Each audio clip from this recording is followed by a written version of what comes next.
Hey, I'm Alex, and this is a video response to ImSaraSnitch's video, How I Became a Nerd. I am a nerd, a geek, a bit of a social outcast, but I'll touch a bit more on that last part in another video. Before I was 8, I was a relatively normal kid. I liked pink a lot, played with Barbies, watched Toy Story, went to school, had some friends, and I liked things. Sure, I loved Beauty and the Beast. I knew all the words to You've Got a Friend in Me, and even watched Buffy the Vampire Slayer with my mom, but I wasn't obsessed with anything. And I sure as hell didn't like reading. Then, around Christmas when I was in 3rd grade, I saw a movie with my family. This wasn't just any movie. It had magic and ghosts and castles. It was a bit scary but funny and exciting. That movie was Harry Potter and the Philosopher's Stone. I fell in love with that movie.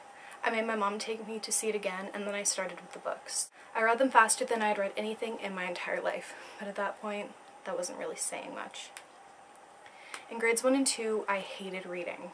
Thought it was boring, pointless, painfully easy. But then I read The Philosopher's Stone, and all of that changed. Cliché, I know, but it's the truth. Then I moved on to being obsessed with Lord of the Rings. The movies first, but then I read the books, including The Hobbit in the 5th grade. Since then, I've read every Harry Potter book and seen the movie times than I could really even try to count. Needless to say, my friends and acquaintances didn't really understand this obsession of mine. And only one friend at all understood my Lord of the Rings obsession. Eventually, and sadly, I graduated valedictorian of my grade 8 class of 15 students and moved on to high school. All of my friends had scattered. The boys to the local Catholic all-boys school, myself to their sister school, one of my friends to my rival school, and another to a school for the arts. Continuing on with the cliché, I didn't fit in. No one at my school really listened to the same music I did, liked the same shows, or was that into Harry Potter. As I settled into a boring routine of hating school and drifting away from all my older friends, I decided to buy the DVDs of a show I had once really enjoyed, Buffy the Vampire Slayer, and then went on to buy, watch, and rewatch every single season of it. That obsession moved on to include Angel, Dollhouse, and Firefly. I even got more into Supernatural, Bones, True Calling, and more recently, The Big Bang Theory, Doctor Who, and BBC's Sherlock.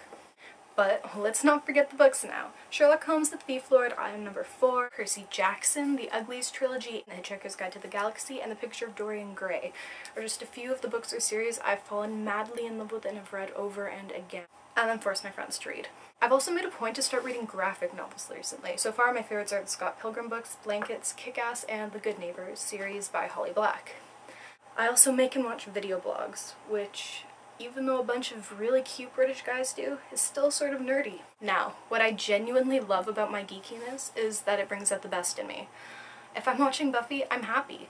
If I see a new Harry Potter trailer, I'm absolutely ecstatic. If I'm at a con, I'm having the time of my life. When other people see me like this, they look past the so-called intimidating or loner girl that they know and avoid and want to be near me for me. I've made some of my best friends by stating my love for something, no matter how nerdy, and finding out that they like it too or understand that love. You might say that it's just a TV show or it's just a stupid kid's book, but you're wrong. Sure, you obviously don't have to love everything that I do. If you don't like Buffy, I get it. As my mother would say, it's an acquired taste. But to some people, these shows, movies, books, or whatever are a hell of a lot more than you could put into words. They're a huge part of who we are as nerds, and most of us have accepted that. I've never tried to hide my geek factor. I never will. I might not have the greatest self-esteem, but I do love myself enough to not try to be someone else for someone else. Thanks, Sarah, for sharing your experience with us, and I'd like to hear other people's stories in the comments. Bye!